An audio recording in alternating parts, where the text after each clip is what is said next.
그날 이력서 한 장이 제 인생을 송두리째 흔들어 놓을 줄은 꿈에도 몰랐습니다.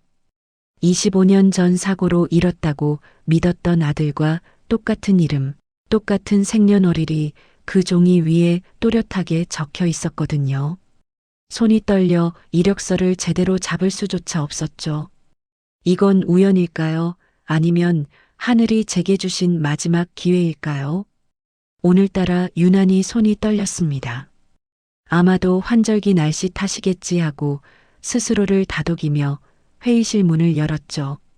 인사팀 직원들이 빼곡하게 쌓인 신입사원 이력서를 앞에 놓고 분주하게 움직이고 있었습니다.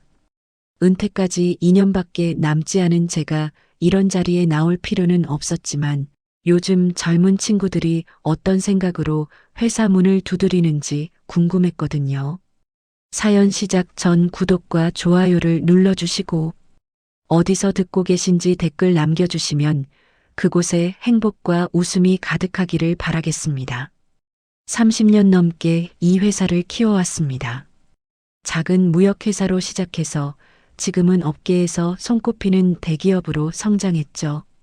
많은 분들이 제 성공 스토리를 부러워하셨지만 정작 저는 단 한 번도 이 모든 게 행복하다고 느껴본 적이 없었습니다.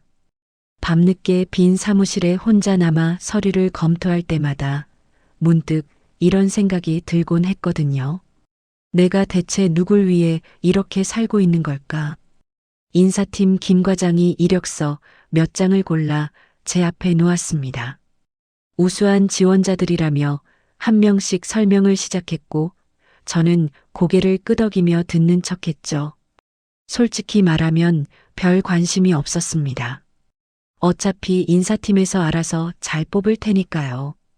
그저 형식적으로 자리를 지켜주기만 하면 되는 거였습니다. 그런데 김 과장이 마지막 이력서 한 장을 꺼내 들더니 조금 망설이는 표정을 지었습니다. 대표님, 이분은 꼭 한번 보셔야 할 것 같습니다. 뭔가 심상치 않은 분위기에 저도 모르게 자세를 고쳐 앉았습니다. 김 과장이 건넨 이력서를 받아드는 순간 제 심장이 쿵 하고 내려앉는 게 느껴졌죠. 이력서 상단에 적힌 이름 최준호. 그리고 그 아래 생년월일 1995년 3월 15일. 순간 숨이 막혔습니다. 손에 쥔 이력서가 미세하게 떨리기 시작했고 눈앞의 글자들이 흐릿하게 번져나갔죠. 회의실 안 사람들의 목소리가 멀리서 들리는 것 같았습니다. 대표님, 괜찮으십니까? 김 과장의 목소리에 정신을 차리고 고개를 들었습니다. 걱정스러운 눈빛으로 저를 바라보는 직원들 앞에서 태연한 척 미소를 지어 보였죠. 아니, 괜찮네. 그냥 잠깐 눈이 침침해서 그래. 하지만 제 손은 여전히 그 이력서를 놓지 못하고 있었습니다. 25년 전 교통사고로 잃었다고 믿었던 제 아들의 이름과 생일이 똑같았거든요. 동명이인이야. 그럴 리 없어. 그냥 우연이겠지. 스스로에게 수없이 되뇌었지만 제 마음은 이미 폭풍우 속에 휩싸여 있었습니다. 이력서에 적힌 학력, 경력, 주소지를 한 글자 한 글자 집요하게 읽어내려갔죠. 보호시설 출신이라는 메모가 눈에 들어왔을 때 가슴 한구석이 무너져 내리는 것 같았습니다. 요즘 청년들 치곤 이력서를 진짜 성실하게 쓴 편입니다. 학점도 괜찮고요. 경력은 좀 부족하지만 자기소개서 내용이 아주 진솔해요. 김 과장의 설명이 귀에 제대로 들어오지 않았습니다. 그저 이력서 속 사진만 뚫어지게 바라보고 있었죠. 30대 초반으로 보이는 남자의 얼굴, 단정한 인상, 또렷한 눈빛. 혹시 저 눈매가, 저 턱선이. 아니야, 말도 안 돼. 25년 전에 이미 모든 게 끝났잖아. 회의는 그렇게 끝이 났고 직원들은 하나둘 자리를 떴습니다. 저는 한참 동안 그 자리에 혼자 남아 창밖을 멍하니 바라봤죠. 오후 햇살이 유난히 따스하게 느껴지던 날이었습니다. 그날 저녁 집에 돌아왔을 때 아내가 저녁상을 차려놓고 있었습니다. 30년을 함께 살아온 사람이지만 요즘 우리 사이에는 보이지 않는 벽이 하나 있었죠. 왔어요. 일찍 들어왔네요. 응, 오늘은 일찍 끝났어. 밥을 먹는 동안 아내는 이런저런 집안 이야기를 했지만 제 머릿속은 온통 그 이력서 생각뿐이었습니다. 밥알을 입에 넣고 씹는 것조차 기계적이었죠. 식사를 마치고 방으로 들어왔습니다. 옷을 갈아입다 문득 옷장 위를 올려다봤죠. 저 위에 먼지 쌓인 상자 하나가 있다는 걸 알고 있었습니다. 25년 동안 단 한 번도 열어보지 못한 상자. 의자를 가져와 올라섰습니다. 손을 뻗어 상자를 만지는 순간 온몸이 얼어붙는 것 같았죠. 천천히 상자를 내려 무릎 위에 올려놓았습니다. 먼지를 털어내니 낡은 골판지 상자가 드러났죠. 떨리는 손으로 뚜껑을 열까 말까 한참을 망설였습니다. 결국 열지 못했습니다. 다시 상자를 옷장 위로 올려놓고 의자에서 내려왔죠. 침대 끝에 털썩 주저앉아 두 손으로 얼굴을 감쌌습니다. 준호야. 25년 만에 처음으로 아들의 이름을 소리내어 불러봤습니다. 목소리가 떨렸고 눈가가 뜨거워졌죠. 그날 밤 잠을 이룰 수 없었습니다. 천장을 바라보며 수없이 되뇌었죠. 내일 면접에서 그 사람을 직접 보게 되면 이 모든 의심이 사라질까? 아니면 더 깊어질까? 면접 당일 아침 거울 앞에 선 제 모습이 낯설게 느껴졌습니다. 넥타이를 3번이나 다시 매고 손등의 떨림을 감추려 찬물로 얼굴을 씻었죠. 원래 오늘 면접에는 참석할 계획이 없었습니다. 임원 면접은 부사장과 인사 담당 이사가 진행하기로 되어 있었거든요. 하지만 어젯밤 한숨도 자지 못한 채 내린 결론은 하나였습니다. 직접 봐야겠어. 이 눈으로 확인해야 해. 회사에 도착하자마자 인사팀에 연락했습니다. 오늘 면접, 내가 직접 들어가겠네. 김 과장이 놀란 목소리로 되물었죠. 대표님께서 신입사원 면접까지 직접 보시는 건 이례적인 일이었으니까요. 하지만 저는 더 이상 설명하지 않았습니다. 설명할 수도 없었고요.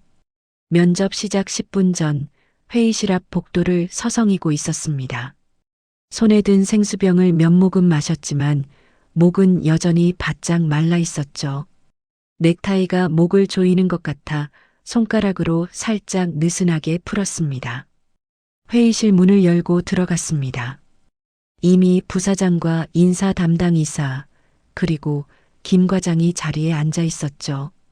제가 들어서자 모두 깜짝 놀란 표정으로 일어섰습니다. 대표님, 오늘 면접에 참석하신다고요? 응, 요즘 신입사원들 어떤지 궁금해서 말이야. 거짓말이었습니다. 저는 단 한 사람, 최준호라는 이름의 지원자만 보러 온 거였으니까요.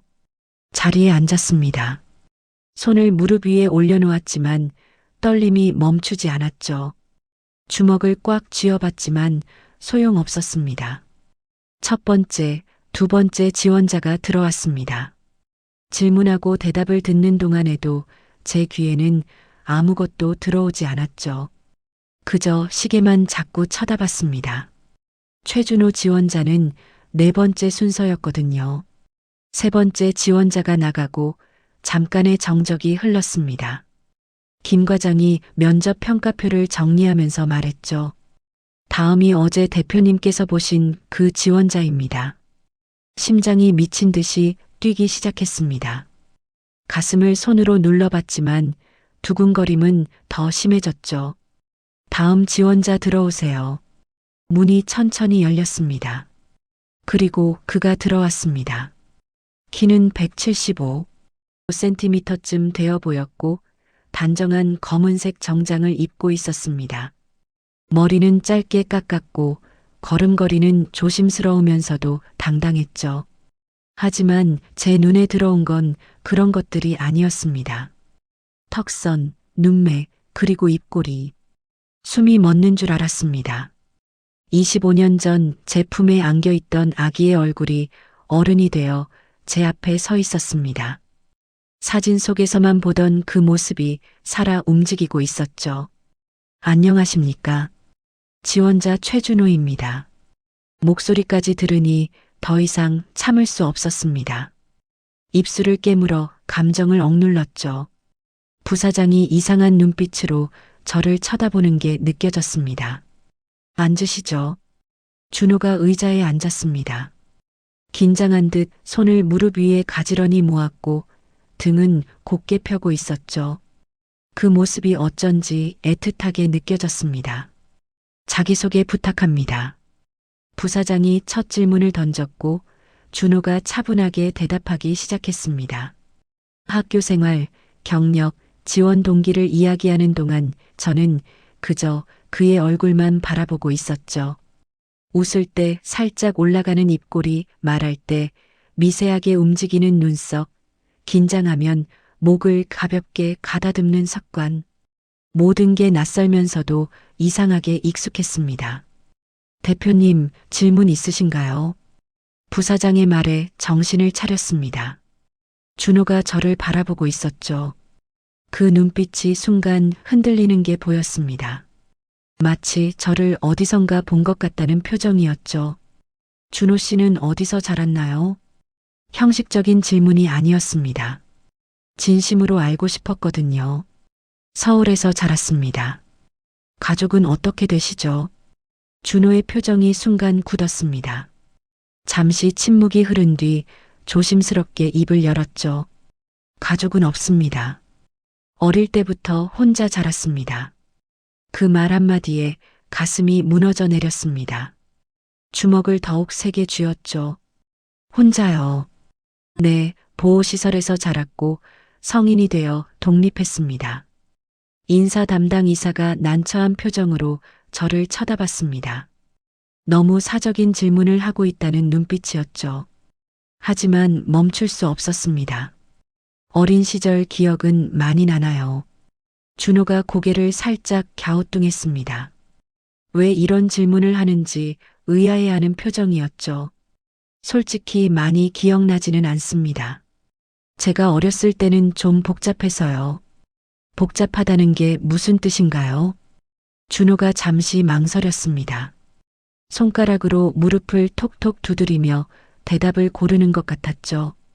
병원에서 시작했다고 들었습니다. 그 후에 고아원, 입양 과정을 거쳤고요. 입양이 잘 안 맞아서 다시 보호소로 돌아왔습니다. 그 뒤로는 그냥 혼자 컸어요. 담담한 목소리였지만 그 안에 담긴 외로움이 느껴졌습니다. 제 눈가가 뜨거워졌죠. 대표님, 부사장이 조용히 제 이름을 불렀습니다. 더 이상 이런 질문을 계속하면 안 된다는 신호였죠. 마지막으로 하고 싶은 말 있으면 해보세요. 준호가 잠시 생각하다 입을 열었습니다. 저는 평범한 환경에서 자라지 못했습니다. 하지만 그게 제 인생의 전부는 아니라고 생각합니다. 오히려 혼자 살아오면서 더 강해졌고 세상을 보는 눈이 넓어졌다고 믿습니다. 기회를 주신다면 최선을 다하겠습니다. 그 말을 들으며 눈물이 날 것 같았습니다. 이 아이가 이렇게 혼자 강하게 살아왔구나. 면접이 끝나고 준호가 일어섰습니다. 인사를 하고 문을 향해 걸어가는 그의 뒷모습을 바라봤죠. 문 앞에서 준호가 잠깐 멈춰서더니 뒤를 돌아봤습니다. 저와 눈이 마주쳤죠. 그가 조심스럽게 입을 열었습니다. 실례가 안 된다면 한 가지만 여쭤봐도 될까요? 물어보세요. 대표님을 뵙는데 자꾸 어디서 본 것 같은 기분이 듭니다. 혹시 저희 전에 만난 적 있나요? 심장이 멈추는 줄 알았습니다. 아니요, 처음 뵙니다. 거짓말이었습니다. 우리는 25년 전에 만났었죠. 그때 당신은 제품에 안겨 있던 작은 아기였습니다. 준호가 고개를 끄덕이고 나갔습니다. 문이 닫히는 순간 저는 의자 등받이에 깊게 기대 앉았죠. 대표님, 괜찮으십니까? 부사장이 물었지만 대답할 수 없었습니다. 그저 눈을 감고 숨을 고르기만 했죠. 그날 오후 내내 일이 손에 잡히지 않았습니다. 서류를 펼쳐놓고 있었지만 한 글자도 읽히지 않았죠. 머릿속에는 오직 준호의 얼굴, 목소리, 외로웠을 그의 어린 시절만 맴돌았습니다. 회사를 떠날 수 없었습니다. 다른 지원자들 면접이 계속 이어졌지만 한 명도 제대로 보지 못했죠. 질문도 하지 않았고 평가표에 점수를 매기지도 않았습니다. 그저 빈 종이에 펜으로 이름만 반복해서 적고 있었거든요. 최준호, 최준호, 최준호. 부사장이 걱정스러운 얼굴로 다가왔습니다. 대표님, 오늘 컨디션이 안 좋으신 것 같은데 먼저 퇴근하시는 게 어떻겠습니까? 아니야, 괜찮아. 하지만 괜찮지 않았습니다. 손은 계속 떨렸고 머릿속은 혼란스러웠죠. 면접이 모두 끝나고 직원들이 하나둘 퇴근했습니다. 사무실에 불이 꺼지고 정적만 남았죠.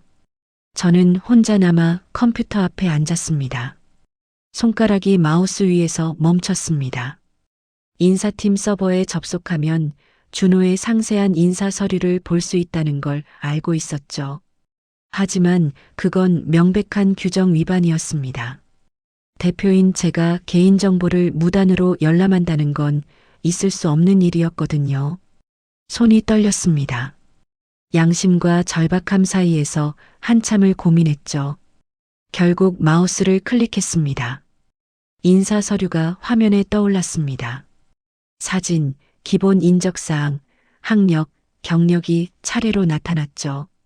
그리고 특이사항 란에 적힌 메모가 눈에 들어왔습니다. 보호시설 출신, 영아시절 병원 발견, 서울 소재 고아원 육성, 만 6살 입양 후, 만 10살 파양 고호시설 복귀 후, 만 18살 자립. 한 줄 한 줄 읽어 내려가는데 눈물이 났습니다. 이 짧은 문장들이 얼마나 긴 고통의 시간이었을까요? 영아 시절 병원 발견이라는 문구에서 손이 멈췄습니다. 병원, 25년 전 그날도 병원이었죠. 마우스를 내려 스크롤했습니다. 더 상세한 기록이 있을 거라 생각했거든요. 그리고 발견했습니다. 첨부 파일 하나가 있었죠. 파일을 열었습니다. 오래된 보육원 기록이었습니다. 거기에는 준호가 처음 보육원에 왔을 때의 상황이 적혀 있었죠. 1995년 3월 20일 생후 추정 6일 서울 성모병원 응급실에서 발견, 신원미상, 특이사항 왼쪽 발목에 작은 붉은 점 형태의 모반, 왼쪽 발목에 붉은 점, 의자에서 벌떡 일어났습니다. 제 아들에게도 그런 점이 있었거든요. 왼쪽 발목, 동그란 붉은 점. 아내와 저는 그걸 보고 행운의 표시라며 웃곤 했죠. 우연일까요? 같은 생일, 같은 이름, 같은 병원, 그리고 같은 위치의 모반. 너무 많은 우연이었습니다. 컴퓨터를 끄고 의자에 깊게 기대 앉았습니다. 천장을 바라보며 25년 전 그날을 떠올렸죠. 교통사고였습니다. 아내와 저, 그리고 생후 6일밖에 안 된 아들이 타고 있던 차가 큰 트럭과 부딪혔죠. 저와 아내는 가벼운 부상을 입었지만 아들은 위급했습니다. 병원 응급실로 실려갔고 의사들이 급하게 수술실로 들어갔죠. 몇 시간을 기다렸습니다. 복도를 오가며 기도했고 아내는 의자에 앉아 울고만 있었죠. 그리고 의사가 나왔습니다. 죄송합니다. 그 한마디에 세상이 무너졌습니다. 아내는 그 자리에서 쓰러졌고 저는 무릎을 꿇었죠. 아이의 작은 시신을 보았습니다. 하얗고 차가웠습니다. 손을 잡아봤지만 아무 반응이 없었죠. 장례를 치렀습니다. 작은 관 속에 아들을 넣고 땅에 묻었습니다. 그날 이후로 저와 아내는 그 이야기를 다시는 하지 않았죠. 하지만 지금 생각해보니 이상한 점이 있었습니다. 시신을 확인할 때 왼쪽 발목을 보지 못했습니다. 흰 천으로 감싸져 있었거든요. 당시에는 아무 생각 없이 그냥 받아들였죠. 너무 슬프고 충격적이어서 제대로 생각할 여유가 없었습니다. 정말 만약에 그때 뭔가 잘못된 거라면, 만약 병원에서 실수가 있었다면, 만약 제 아들이 죽지 않고 살아 있었다면, 심장이 미친 듯이 뛰었습니다.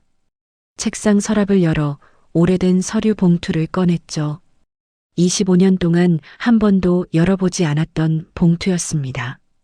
손이 떨렸지만 봉투를 찢었습니다. 사망 진단서, 장례 서류, 병원 기록이 쏟아져 나왔죠. 하나하나 펼쳐봤습니다. 날짜, 시간, 의사 서명을 확인했죠. 그리고 이상한 점을 발견했습니다. 사망 시각과 제가 시신을 확인한 시각 사이에 3시간의 공백이 있었습니다.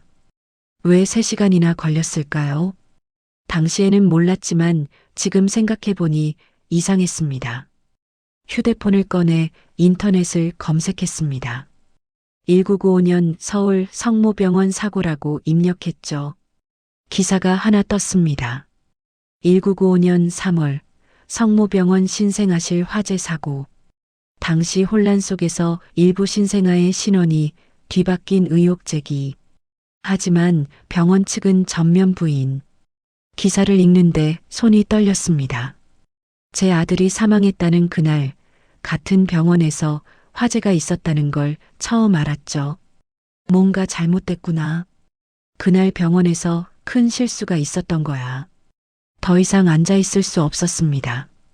회사를 나와 차에 올랐죠. 어디로 가야 할지 몰랐습니다. 그냥 운전대를 잡고 앞으로 나아갔죠. 1시간쯤 달렸을까요? 정신을 차려보니 25년 전 아들을 묻었던 공동묘지 앞이었습니다. 차에서 내렸습니다. 어두운 길을 따라 걸어 올라갔죠. 작은 묘석 앞에 섰습니다. 최준호지며 그 글자를 보는데 눈물이 났습니다. 준호야, 내가 정말 여기 있는 거니? 아니면 살아서 어딘가에 있는 거니? 대답은 없었습니다. 차가운 바람만 불어왔죠. 집으로 돌아왔을 때는 밤 11시가 넘어 있었습니다. 아내는 거실 소파에 앉아 기다리고 있었죠. 어디 갔다 오는 거예요, 이 시간에? 미안해, 회사 일이 좀 있어서. 또 거짓말이었습니다. 방으로 들어가려는데 아내가 제 팔을 잡았습니다. 당신 요즘 이상해요. 무슨 일 있어요? 아내의 눈을 바라봤습니다. 말해야 할까요? 아니면 혼자 더 확인해 본 뒤에 말해야 할까요? 아무 일 없어. 그냥 좀 피곤해서 그래. 아내는 의심스러운 눈빛으로 저를 바라봤지만 더 이상 묻지 않았습니다. 방에 들어와 문을 닫았습니다. 옷장 위를 올려다봤죠. 그 상자가 저를 부르고 있었습니다. 의자를 가져와 올라섰습니다. 상자를 내려 침대 위에 올려놓았죠. 오늘은 열어야 했습니다. 더 이상 미룰 수 없었거든요. 뚜껑을 열었습니다. 25년 만에 본 아들의 흔적들이었습니다. 작은 베네 저고리, 첫 신발, 병원 팔찌, 그리고 돌반지. 돌반지를 집어들었습니다. 금으로 만든 작은 반지였죠. 안쪽에 이름이 새겨져 있었습니다. 준호. 이 반지를 아들 손에 끼워줬던 기억이 났습니다. 너무 작아서 새끼손가락에도 헐렁했었죠. 언젠가 크면 끼라고 아내가 웃으며 말했었습니다. 반지를 꽉 쥐었습니다. 25년 동안 이 반지는 여기 갇혀 있었지만 제 아들은 어쩌면 살아서 세상 어딘가를 헤매고 있었을지도 모릅니다. 내일 아내에게 말해야겠습니다. 그리고 함께 진실을 찾아야죠. 준호가 정말 제 아들인지 확인해야 합니다. 아침 일찍 일어났습니다. 어젯밤 거의 잠을 자지 못했지만 머리는 오히려 맑았죠. 아내는 주방에서 아침 식사를 준비하고 있었습니다. 여보, 아내가 돌아봤습니다. 제 표정이 심상치 않았는지 손에 들고 있던 국자를 내려놓았죠. 무슨 일이에요? 앉아봐요. 할 말이 있어. 아내가 식탁에 앉았습니다. 저도 마주 앉아 천천히 입을 열었죠. 며칠 전에 회사에 신입사원 지원자가 한 명 왔어. 이름이 최준호야. 아내의 얼굴이 순간 굳었습니다. 생일도 3월 15일이고 아내의 손이 떨리기 시작했습니다. 그 사람을 직접 봤어. 면접에서. 그만해요. 아내가 손을 들어 제 말을 막았습니다. 눈가가 벌써 붉어지고 있었죠. 그건 우연이에요. 동명이인이고요. 처음엔 나도 그렇게 생각했어. 하지만 인사 서류를 보니까 그 사람은 보호시설 출신이야. 영아 때 병원에서 발견됐대. 서울 성모병원이야. 아내의 얼굴이 하얗게 질렸습니다. 그리고 왼쪽 발목에 붉은 점이 있어. 우리 준호한테 있던 그 점 말이야. 아내가 두 손으로 얼굴을 감쌌습니다. 어깨가 떨리기 시작했죠. 당신도 알고 있었죠. 그날 뭔가 이상했다는 거. 아내가 고개를 저었습니다. 하지만 눈물이 흘러내리고 있었죠. 나도 찾아봤어. 그날 병원에 화재가 있었어. 신생아실에서. 그 혼란 속에서 아기들이 뒤바뀌었을 수 있어. 그만해요, 제발. 아내가 울음을 터뜨렸습니다. 나도 알았어요. 그날 뭔가 이상하다고 느꼈어요. 시신을 볼 때 발목의 점을 확인 못했잖아요. 간호사가 자꾸 서둘러서 보내려고 했고요. 하지만 당신이 너무 힘들어했잖아요. 다시 묻고 싶지 않았어요. 아내의 고백에 가슴이 무너졌습니다. 그래서 25년 동안 혼자 그 죄책감을 안고 살았어요. 일어나 아내를 안았습니다.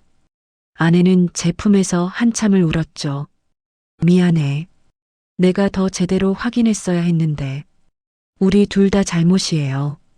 한참을 그렇게 있었습니다. 아내의 울음이 잦아들자 천천히 말했죠. 그 사람을 만나봐야 해. 그리고 확인해야 해. DNA 검사를 하면 알 수 있어. 아내가 고개를 들었습니다. 눈이 퉁퉁 부어 있었지만 눈빛은 결연했죠. 만약 정말 우리 아들이면 어떡하죠? 25년 동안 혼자 살게 했는데 그땐 용서를 빌어야지. 평생이 걸리더라도. 그날 오후 회사로 출근하지 않았습니다. 대신 인사팀에 전화를 걸었죠. 김 과장, 최준호 지원자 연락처 좀 주게. 김 과장이 조심스럽게 물었습니다. 대표님, 개인적으로 연락하시려고요. 응, 한 번 더 이야기를 나눠보고 싶어서. 규정상 문제가 있었지만 김 과장은 더 묻지 않고 연락처를 보내줬습니다. 휴대폰을 손에 쥐고 한참을 망설였습니다. 전화를 걸어서 뭐라고 말해야 할까요? 안녕하세요. 저는 당신 아버지일지도 모르는 사람입니다라고 할 수는 없었죠. 결국 문자를 보냈습니다. 안녕하세요, 준호 씨. 면접 때 뵀던 최성우입니다. 혹시 시간 되시면 따로 한번 만나 뵙고 싶습니다. 면접과는 별개로 개인적으로 여쭤볼 게 있어서요. 문자를 보내고 답장을 기다렸습니다. 10분쯤 지나 답장이 왔죠. 네, 대표님. 언제 어디서 뵐까요? 내일 오후 3시에 회사 근처 카페에서 만날 수 있을까요? 좋습니다. 다음 날 오후 2시 50분에 카페에 도착했습니다. 일부러 일찍 왔죠. 구석자리에 앉아 창밖을 바라보며 마음을 가다듬었습니다. 3시 정각에 준호가 들어왔습니다. 주변을 둘러보다 저를 발견하고 다가왔죠. 안녕하세요, 대표님. 앉으세요. 준호가 마주 앉았습니다. 약간 긴장한 표정이었죠. 혹시 면접 결과가 안 좋았나요? 아니에요. 면접은 잘 봤습니다. 오늘 만나자고 한 건 다른 이유 때문입니다.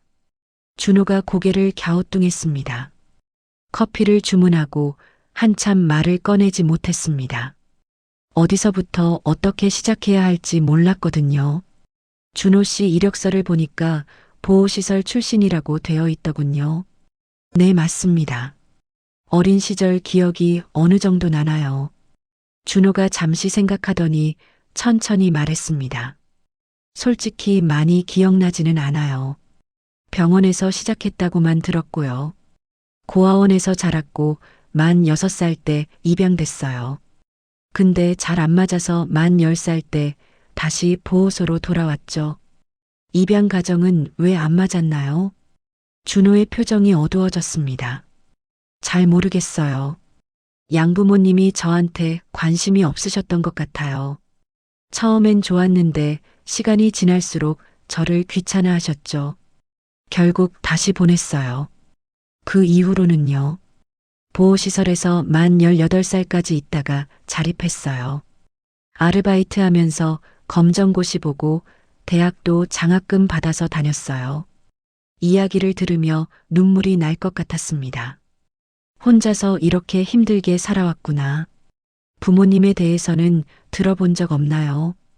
준호가 고개를 저었습니다. 아무것도 몰라요. 보육원 선생님이 병원에서 발견됐다고만 하셨어요. 신원을 알 수 없다고요. 혹시 이름은요? 준호라는 이름은 누가 지어준 건가요?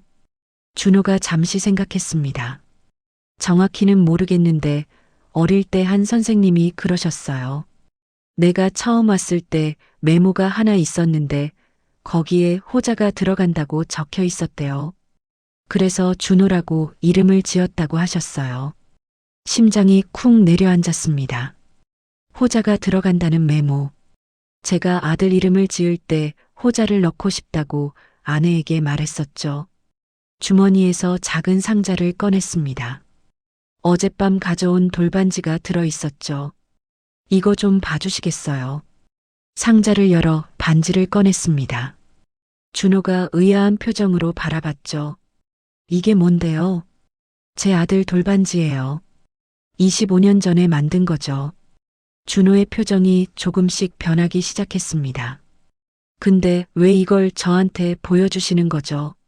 준호 씨와 제 아들이 같은 이름의 같은 생일이거든요. 그리고 둘 다 같은 병원과 관련이 있어요. 서울 성모병원이요. 준호가 숨을 들이켰습니다. 설마 대표님 아드님이 돌아가셨다고 들었는데. 맞아요. 교통사고로 생후 6일 만에 잃었죠. 근데 최근에 알게 됐어요. 그날 병원에 화재가 있었고 혼란이 있었다는 걸요. 준호의 눈이 커졌습니다. 그래서 하고 싶은 말이 뭐예요, 대표님? 저는 준호 씨가 제 아들일지도 모른다고 생각해요. 침묵이 흘렀습니다. 긴 침묵이었죠. 준호가 천천히 입을 열었습니다. 그게 무슨 말씀이세요? 말도 안 돼요. 저도 처음엔 그랬어요. 하지만 너무 많은 게 일치해요. 이름, 생일, 병원 그리고요. 당신 왼쪽 발목에 붉은 점 있죠? 준호가 깜짝 놀란 표정을 지었습니다. 어떻게 아세요? 제 아들한테도 그게 있었어요. 똑같은 위치예요. 준호가 의자에 등을 기댔습니다. 믿기지 않는다는 표정이었죠. DNA 검사를 해보면 알 수 있어요. 만약 제 생각이 맞다면 당신은 25년 전에 잃어버린 제 아들이에요. 준호가 한참 말이 없었습니다. 손으로 얼굴을 문지르며 깊게 한숨을 쉬었죠. 솔직히 믿기지 않아요. 그런데 이상하게 대표님을 처음 봤을 때부터 묘한 느낌이 있었어요. 저도 그랬어요. 만약 정말 그렇다면. 준호가 말을 멈췄습니다. 눈가가 붉어지고 있었죠. 만약 정말 그렇다면 전 25년 동안 부모님이 살아계시는데도 혼자 살았다는 거잖아요. 그 말에 가슴이 찢어지는 것 같았습니다. 미안해요. 정말 미안해요. 우리가 제대로 확인했어야 했는데. 준호가 눈물을 닦았습니다. 검사해봐요. 확인해봅시다. 전 진실이 알고 싶어요. 고마워요. 그날 함께 병원에 갔습니다. 검사를 받고 결과는 일주일 후에 나온다고 했죠. 병원을 나오며 준호에게 말했습니다. 결과가 나올 때까지 일단은 대표와 지원자로 지내요. 너무 성급하게 판단하면 안 될 것 같아서요. 준호가 고개를 끄덕였습니다. 알겠습니다. 하지만 우리 둘 다 알고 있었습니다. 이미 마음속으로는 확신하고 있다는 걸요. 기다리는 일주일이 25년보다 길게 느껴졌습니다. 밤마다 잠을 설쳤고 낮에는 일에 집중할 수 없었죠. 준호도 마찬가지였을 겁니다. 사흘째 되는 날 준호에게 문자를 보냈습니다. 준호 씨 오늘 시간 되시면 저녁 같이 하실래요? 답장이 금방 왔습니다. 좋습니다. 몇 시에 어디서 만날까요? 6시에 회사 근처 한 식당으로 올래요. 그날 저녁 준호를 만났습니다. 서로 어색하게 인사를 나누고 식당에 들어갔죠. 메뉴를 고르면서도 자꾸 준호를 훔쳐봤습니다. 이 사람이 정말 내 아들일까? 매번 볼 때마다 그런 생각이 들었죠. 요즘 어떻게 지내요? 그냥 평소처럼요. 아르바이트하고 집에서 쉬고요. 아르바이트요. 뭐 하시는데요? 편의점이요. 밤에 8시간씩 일해요. 가슴이 아팠습니다. 제 아들이 밤새 편의점에서 일하고 있다니. 힘들지 않아요. 익숙해요. 대학 다닐 때부터 계속 일했거든요. 음식이 나왔습니다. 먹으면서도 자꾸 준호를 관찰했죠. 밥 먹는 모습, 젓가락 쥐는 법, 물 마시는 습관. 매운 거 잘 못 먹죠? 준호가 놀라서 저를 봤습니다. 어떻게 하셨어요? 아까부터 고춧가루 들어간 반찬은 안 드시더라고요. 아, 네. 어릴 때부터 매운 거 먹으면 배 아팠어요. 제 아들도 그랬을 거예요. 저랑 아내 둘 다 매운 거 못 먹거든요. 준호가 씁쓸하게 웃었습니다. 정말 닮은 게 많네요. 밥을 다 먹고 밖으로 나왔습니다. 날씨가 선선했죠. 걸으면서 이야기할까요? 좋아요. 둘이 나란히 걸었습니다. 한참 동안 아무 말도 하지 않았죠. 준호가 먼저 입을 열었습니다. 대표님 솔직히 무섭기도 해요. 뭐가요? 검사 결과가 나오는 게요. 만약 정말 대표님 아드님이라면 제 인생이 완전히 바뀌잖아요. 근데 만약 아니라면 실망이 너무 클 것 같아요. 저도 그래요. 매일 그 생각만 해요. 전 평생 부모님이 누군지 궁금했어요. 왜 저를 버렸는지 원망도 했고요. 근데 지금은 버린 게 아니라 잃어버린 거였을 수도 있다는 생각이 드니까 마음이 복잡해요. 걸음을 멈추고 준호를 바라봤습니다. 만약 제 아들이 맞다면 평생 사과해도 모자랄 거예요. 25년 동안 혼자 있게 해서요. 준호의 눈이 촉촉해졌습니다.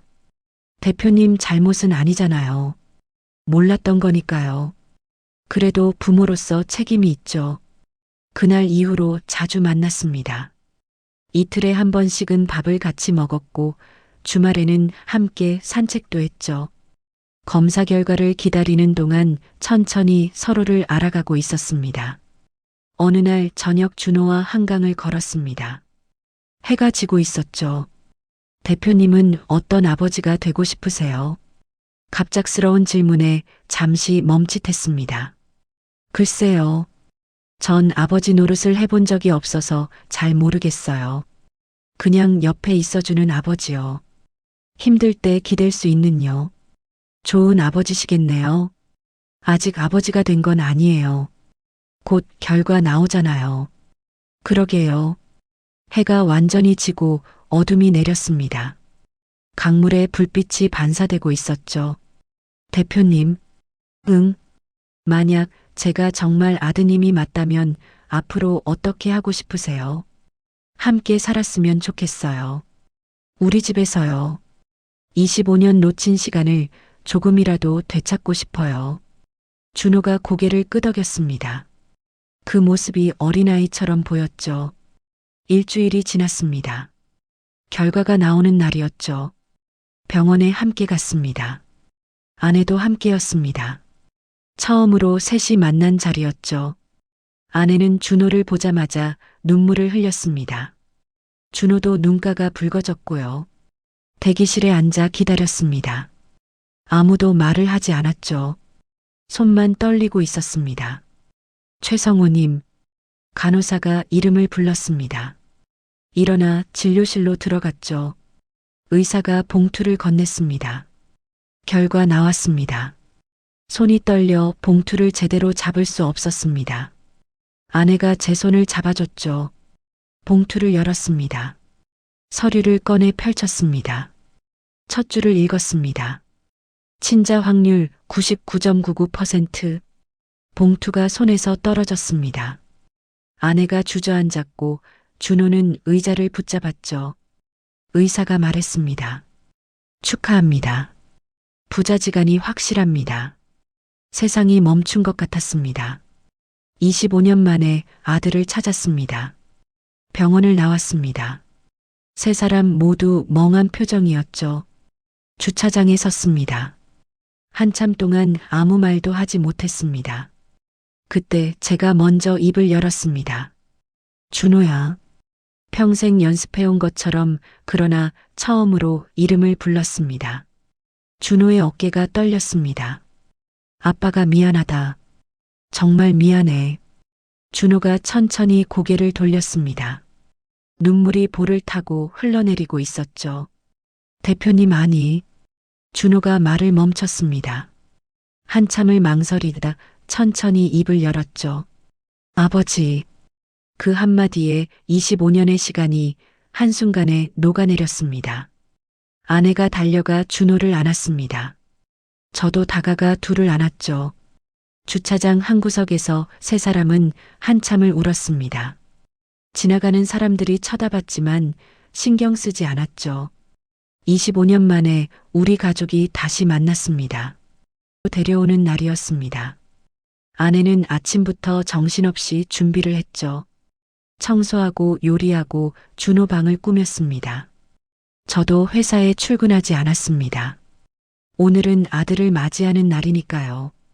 오후 2시쯤 준호가 왔습니다. 작은 가방 하나만 들고 왔더군요.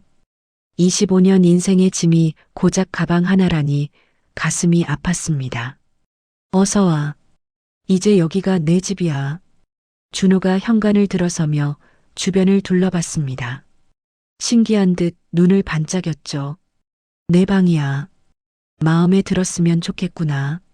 준호 방으로 안내했습니다. 아내가 정성껏 꾸며놓은 방이었죠. 깨끗한 침대, 책상, 옷장이 있었습니다. 너무 좋아요. 이렇게까지 안 하셔도 됐는데. 뭘 그런 소리를 하니. 당연히 해줘야지. 준호가 가방을 내려놓고 침대에 조심스럽게 앉았습니다. 손으로 이불을 만지며 신기해했죠. 저녁 식사 준비가 됐어요. 아내가 부르는 소리에 식당으로 갔습니다. 상이 가득 차려져 있었죠. 내가 좋아할 만한 걸로 준비했어. 매운 거 빼고 다 해봤단다. 감사합니다, 어머니. 준호가 조심스럽게 어머니라고 불렀습니다. 아내의 눈가가 붉어졌죠. 밥을 먹는 동안 이런저런 이야기를 나눴습니다. 준호의 어린 시절 이야기를 들으며 아내와 저는 여러 번 눈물을 닦아야 했죠. 식사를 마치고 거실에 앉았습니다. 준비해둔 게 있었거든요. 준호야, 이거 좀 볼래? 오래된 앨범을 꺼냈습니다. 25년 전 사진들이 담긴 앨범이었죠. 이게 내가 태어났을 때 사진이야. 사진 속에는 갓난아기를 안고 있는 저와 아내가 있었습니다. 행복한 표정이었죠. 준호가 사진을 뚫어지게 바라봤습니다. 이게 저예요. 응. 생후 이틀째 되던 날이야. 한 장 한 장 넘기며 설명했습니다. 첫 목욕 사진 처음 웃은 날 작은 손을 꼭 쥐고 있는 사진. 준호는 말없이 사진을 바라봤습니다. 자신의 시작을 처음 보는 거였죠. 그런데 현관문이 열리는 소리가 들렸습니다. 딸이 퇴근한 거였죠. 왔니? 딸이 거실로 들어오다 준호를 보고 멈춰 섰습니다. 며칠 전 딸에게 모든 걸 설명했습니다. 처음에는 믿지 못하더니 나중에는 화를 냈죠. 정말 오빠예요. 딸이 차갑게 물었습니다. 그래. 검사 결과 나왔어. 내 오빠야. 준호가 일어나 인사했습니다. 안녕하세요. 최준호입니다. 딸은 대답하지 않았습니다. 그냥 자기 방으로 들어가 버렸죠. 미안해. 지원이가 아직 받아들이기 힘든가 봐. 괜찮아요. 이해해요. 하지만 준호의 표정이 어두워진 게 보였습니다. 다음 날부터 일상이 시작됐습니다. 준호는 아침 일찍 일어나 저와 함께 아침을 먹었고 저는 출근했죠. 회사에서 부사장을 불렀습니다. 최준호 지원자 합격 처리하게 기획팀 배치하고 부사장이 놀란 표정을 지었습니다. 대표님 혹시 그 지원자가 네, 제 아들입니다. 부사장이 축하한다며 악수를 청했습니다. 하지만 문제가 생겼습니다. 집안 분위기가 점점 이상해지고 있었거든요. 딸 지원이는 준호와 거의 대화하지 않았습니다. 같은 공간에 있어도 눈도 마주치지 않았죠. 어느 날 저녁 지원이를 따로 불렀습니다. 지원아 오빠한테 왜 그러니? 오빠요. 갑자기 나타나서 오빠래요. 지원이 목소리가 날카로웠습니다. 그래도 내 친오빠잖아. 25년 동안 어디 있다가 이제 와서 오빠예요. 전 평생 외동딸로 살았어요. 갑자기 오빠가 생긴다고 해서 받아들일 수 있을 것 같아요. 지원이 눈에 눈물이 고였습니다. 너도 힘들겠지만 준호도 힘들어. 이해해 줄 수 없니? 전 이해 못해요. 앞으로도요. 지원이가 방으로 들어가 버렸습니다. 며칠 후 더 큰 문제가 생겼습니다. 회사에 소문이 퍼진 거였죠. 대표님 아들이 신입사원으로 들어왔대요. 특혜 아니냐는 말이 나오고 있습니다. 김 과장이 조심스럽게 보고했습니다. 준호를 불렀습니다. 회사에서 좀 힘들지. 괜찮아요, 아버지. 이 정도는 견딜 수 있어요. 하지만 준호의 표정은 밝지 않았습니다. 집에서도 회사에서도 준호는 점점 외톨이가 되어가고 있었습니다. 한 달쯤 지났을까요? 어느 날 밤 준호가 제 서재로 찾아왔습니다. 아버지 말씀 좀 드려도 될까요? 물론이지 앉아봐. 준호가 의자에 앉았습니다.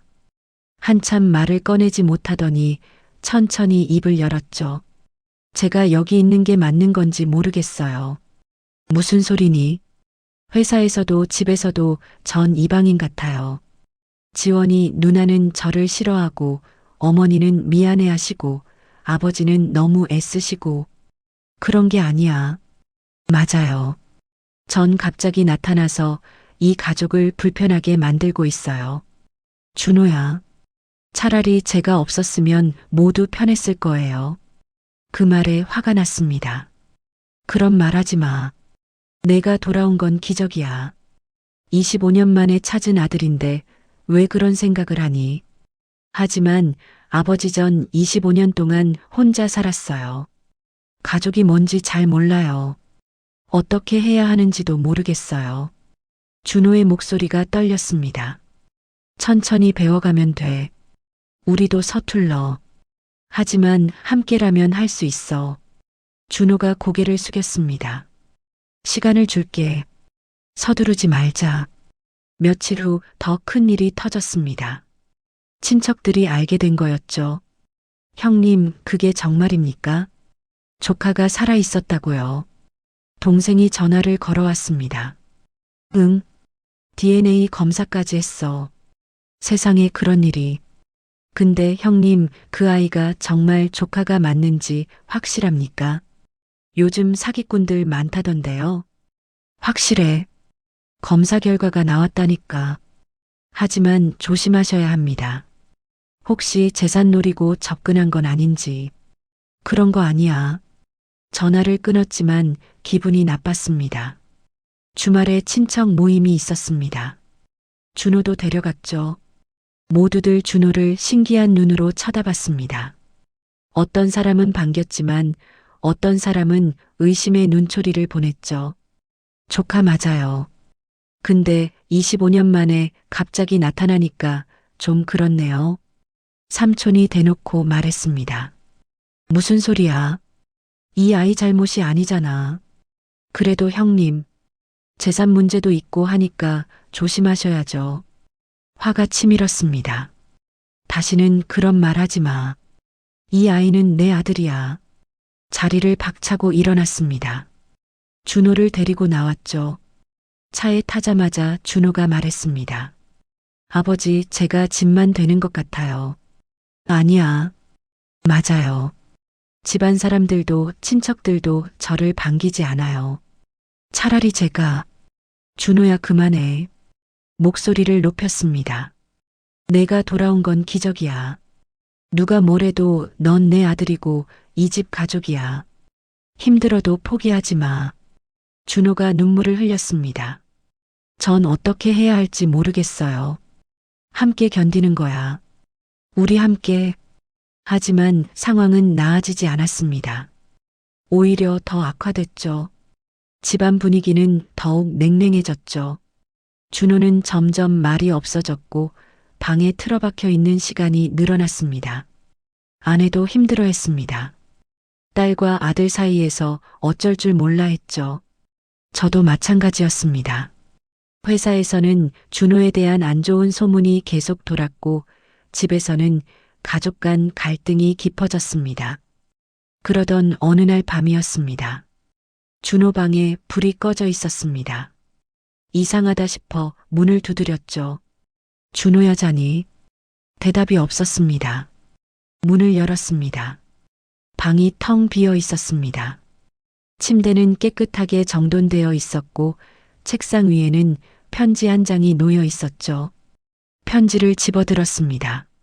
손이 떨렸습니다. 아버지, 어머니께 25년 만에 가족을 만난 건 제 인생 최고의 기적이었습니다. 하지만 제가 이 집에 있는 것이 모두를 힘들게 하는 것 같습니다. 지원이 누나도 친척분들도 저를 받아들이지 못하고 있고요. 저도 어떻게 해야 할지 모르겠습니다. 가족이 뭔지 사랑이 뭔지 배워본 적이 없어서 서툴기만 합니다. 시간을 갖고 싶습니다. 제가 정말 이 가족의 일원이 될 수 있는지 생각해 보고 싶습니다. 걱정 마세요. 연락은 하겠습니다. 사랑합니다. 준호 올림. 편지를 읽는데 눈물이 쏟아졌습니다. 여보, 이게 무슨 일이에요? 아내가 달려왔습니다. 편지를 보여주자 아내도 주저앉았죠. 휴대폰을 꺼내 준호에게 전화했습니다. 꺼져 있었죠. 지원아. 딸을 불렀습니다. 오빠 어디 갔어? 몰라요. 지원이도 놀란 표정이었습니다. 밤새 준호를 찾아다녔습니다. 원룸, 친구 집, 갈 만한 곳은 다 찾아봤죠. 없었습니다. 이틀이 지났습니다. 연락이 없었죠. 사흘째 되는 날 문자가 왔습니다. 아버지, 걱정 끼쳐드려 죄송합니다. 저는 괜찮아요. 조금만 시간을 주세요. 어디 있니? 아빠가 데리러 갈게. 아직은 안 돼요. 제가 정리할 시간이 필요해요. 그날 밤 가족 회의를 했습니다. 저와 아내 그리고 지원이가 거실에 모였죠. 지원아, 내가 오빠한테 좀 더 잘해줬으면 이런 일은 없었을 거야. 제 잘못이에요. 다 제 탓이라고요. 지원이가 소리쳤습니다. 전 평생 외동딸로 살았어요. 부모님 사랑 독차지하면서요. 근데 갑자기 오빠가 나타났어요. 그것도 25년 전에 잃어버린 오빠가요. 알아. 내 입장도 이해해. 이해해요.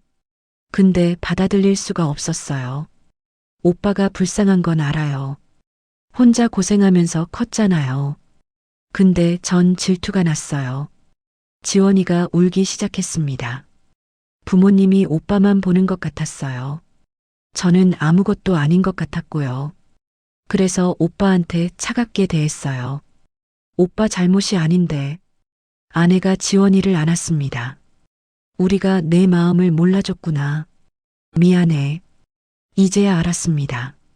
우리가 준호에게만 신경 쓰느라 지원이를 소홀히 했다는 거리요. 일주일이 지났습니다. 준호에게서는 간단한 문자만 가끔 왔죠. 그러던 어느 날 준호에게서 전화가 왔습니다. 아버지 만날 수 있을까요? 당연하지. 언제 어디서? 내일 오후 2시에 한강공원으로 와주세요. 알았다. 다음 날 한강공원으로 갔습니다. 아내와 지원이도 함께였죠. 준호가 벤치에 앉아 있었습니다. 야위어 보였습니다. 준호야. 달려가려는데 준호가 손을 들어 막았습니다. 일단 제 이야기 좀 들어주세요. 준호가 천천히 입을 열었습니다. 이 일주일 동안 많은 생각을 했어요. 제가 정말 그 집 그 가족이 될 수 있을까 하고요. 솔직히 자신이 없었어요. 준호야. 아직 말 안 끝났어요. 준호의 목소리가 단호했습니다. 전 평생 혼자 살았어요. 가족이 뭔지 몰랐고 사랑이 뭔지도 몰랐어요. 그냥 하루하루 살아남는 것만 생각했죠. 준호의 눈에 눈물이 고였습니다. 근데 아버지를 만나고 어머니를 만나고 지원이 누나를 만났어요. 처음엔 좋았어요. 드디어 가족이 생겼다고 생각했죠. 하지만 시간이 지나면서 알게 됐어요. 가족이 된다는 게 얼마나 어려운지요. 25년의 공백은 쉽게 메워지지 않더라고요. 맞아. 우리 모두 서툴렀어. 그래서 도망쳤어요. 무서웠거든요. 거부당하는 게 익숙하니까요. 준호가 눈물을 닦았습니다. 근데 이 일주일 동안 깨달았어요. 진짜 가족은 완벽하지 않아도 된다는 걸요. 서투르고 실수해도 함께 있으면 된다는 걸요. 준호가 일어났습니다. 아버지, 어머니, 지원이 누나. 다시 한번 기회를 주세요. 이번엔 도망가지 않을게요. 그 말에 저는 참을 수 없었습니다. 달려가 준호를 꽉 안았죠. 미안해, 준호야. 아빠가 미안해. 아내도 달려와 우리를 안았습니다. 지원이가 천천히 다가왔습니다. 오빠 미안해요. 제가 너무 이기적이었어요. 지원이가 준호의 손을 잡았습니다. 이제부터 진짜 오빠 동생 하자. 싸우기도 하고 화해하기도 하면서요. 준호가 환하게 웃었습니다. 그 웃음이 25년 만에 보는 진짜 행복한 웃음이었죠. 한강 둔치에서 네 사람은 한참을 안고 울었습니다. 지나가는 사람들이 쳐다봤지만 신경 쓰지 않았죠. 집으로 돌아왔습니다. 준호의 방은 그대로였습니다. 오늘 저녁은 내가 좋아하는 걸로 다 해줄게. 아내가 신이 나서 주방으로 갔습니다. 저녁을 먹으면서 준호가 그동안 있었던 일을 이야기했습니다. 어디 있었는지, 뭘 했는지, 무슨 생각을 했는지. 가족들은 웃기도 하고 울기도 하며 이야기를 들었죠. 오빠 회사는 어떡할 거예요? 계속 다닐 거야. 아버지 회사니까. 특혜라고 말하는 사람들도 있을 텐데요. 상관없어. 실력으로 증명하면 돼. 준호의 눈빛이 달라져 있었습니다. 더 이상 흔들리지 않는 눈빛이었죠. 그날 밤 준호를 서재로 불렀습니다. 준호야, 이거 줄 게 있어. 오래된 상자를 꺼냈습니다. 아들의 유품이 들어있던 상자였죠. 이게 뭐예요? 내 거야. 아기 때 입던 옷, 신발, 그리고 상자를 열어 돌반지를 꺼냈습니다. 내 돌반지야. 원래는 돌대 끼워주려고 만든 건데. 준호의 손에 반지를 올려놓았습니다. 준호가 반지를 바라봤습니다. 작은 금반지 안쪽에 이름이 새겨져 있었죠. 25년 늦었지만 이제라도 내 손에 쥐어주고 싶구나. 준호가 반지를 끼워봤습니다. 새끼손가락에 딱 맞았죠. 아버지 감사합니다. 준호가 제 손을 꽉 잡았습니다. 25년 만에 아들의 손을 잡았습니다. 따뜻했습니다. 6개월이 지났습니다. 많은 것이 달라졌죠. 준호는 회사에서 열심히 일했고 동료들도 조금씩 마음을 열기 시작했습니다. 실력으로 인정받았거든요. 지원이와 준호도 가까워졌습니다. 주말마다 함께 나가 밥도 먹고 영화도 봤죠. 진짜 남매처럼 싸우기도 했습니다.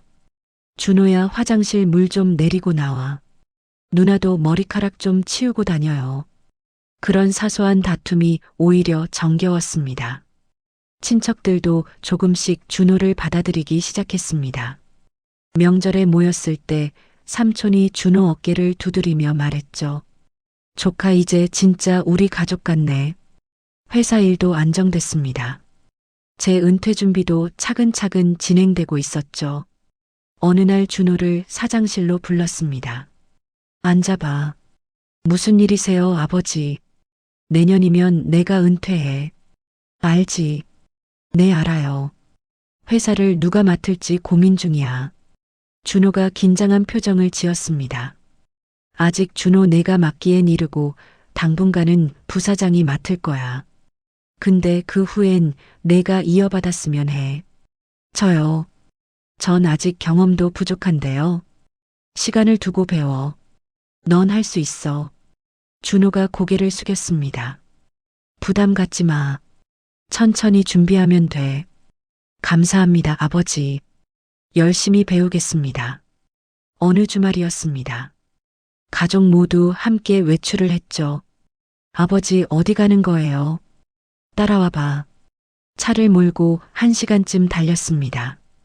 도착한 곳은 공동묘지였죠. 여기가 어디예요? 내가 묻혀있던 곳이야. 묘석 앞에 섰습니다. 최준호 지묘라고 쓰인 작은 비석이었죠. 25년 동안 여기 내가 있다고 믿었어. 명절 때마다 와서 절하고 갔지. 준호가 묘석을 만졌습니다. 이상한 기분이에요. 제 이름이 적힌 무덤이라니. 이제 이 무덤은 치워야 할 것 같아. 넌 살아있으니까. 아내가 말했습니다.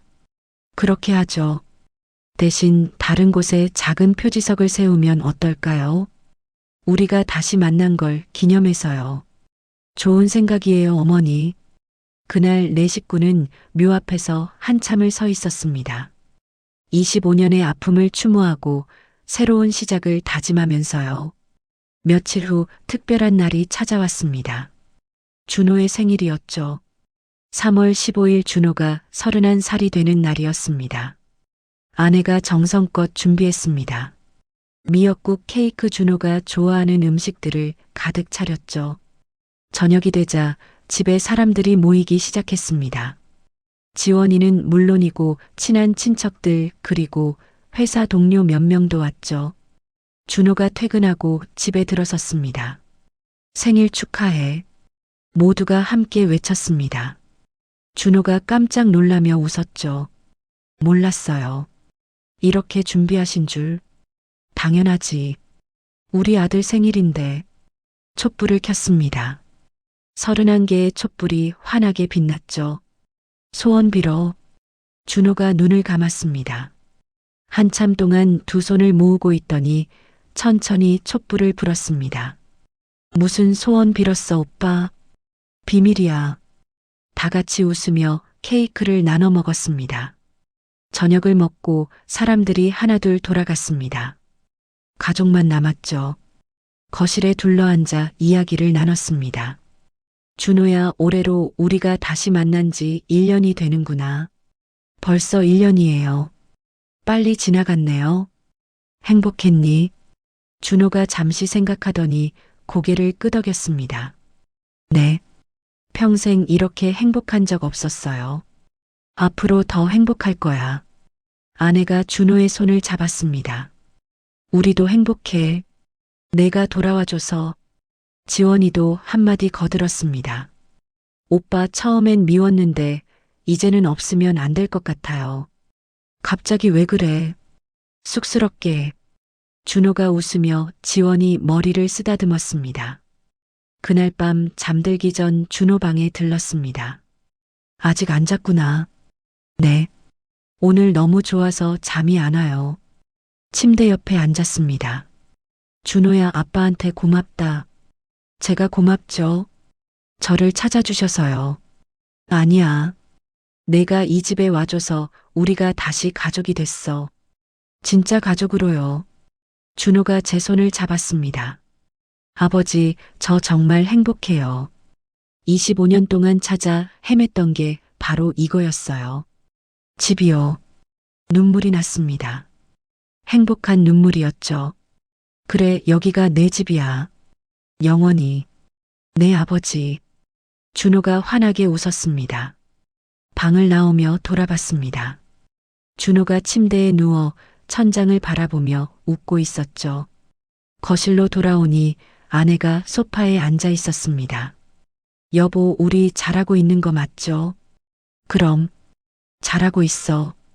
25년 늦었지만요. 늦은 게 아니야. 이제 시작이야. 창밖을 바라봤습니다. 봄밤의 별이 빛나고 있었죠. 25년 전 잃어버린 아들을 다시 찾았습니다. 그 시간은 돌아오지 않지만 앞으로의 시간이 더 많이 남아 있습니다. 준호와 함께 웃고 울고 살아갈 날들이요. 이제 우리는 진짜 가족입니다. 완벽하지 않아도 괜찮습니다. 서툴러도 괜찮아요. 함께라면 충분하니까요. 다음 날 아침 식탁에 모두 모였습니다. 아침밥을 먹으며 준호가 말했습니다. 오늘 날씨 좋은데 저녁에 다 같이 산책 갈까요? 좋지. 한강 갈까? 저도 좋아요. 지원이도 동의했습니다. 그럼 오늘 저녁 6시에 만나자. 약속을 하고 각자 출근 준비를 했습니다. 현관문을 나서는 준호를 보며 생각했습니다. 참 감사한 일이야. 다시 만날 수 있어서. 그날 저녁 약속대로 한강에 나갔습니다. 네 식구가 나란히 걸었죠. 봄바람이 불고 벚꽃이 흩날렸습니다. 아름다운 저녁이었죠. 아버지, 응, 행복하세요. 그럼, 너무 행복해. 저도요. 준호가 환하게 웃었습니다. 그 웃음을 보며 확신했습니다. 우리는 이제 진짜 가족이구나. 25년의 아픔이 있었지만 이제는 괜찮습니다. 함께 있으니까요. 앞으로도 어려움이 있을 겁니다. 하지만 함께 이겨낼 수 있어요. 우리는 가족이니까요. 영상 재밌게 보셨나요? 재밌게 보셨다면 구독, 좋아요 부탁드립니다. 감사합니다.